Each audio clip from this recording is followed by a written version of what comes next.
सफेद रंग की कब्रगाह है जहां दो लोग लेटे हुए हैं, एक बादशाह एक उसकी बेगम।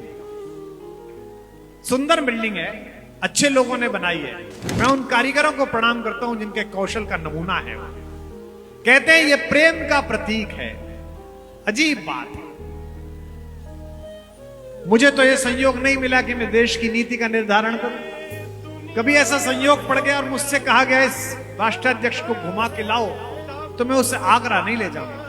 इससे बेहतर तो मैं उसे बिहार ले जाऊंगा, जहां एक गरीब आदमी, एक मांझी, उसने अपनी गर्भवती पत्नी को एक पहाड़ से फिसल कर गिरते हुए देखा, तो एक हथौड़ा और एक छेनी उठाई और पहाड़ का कलेजा चीर कर रास्ता बना दिया।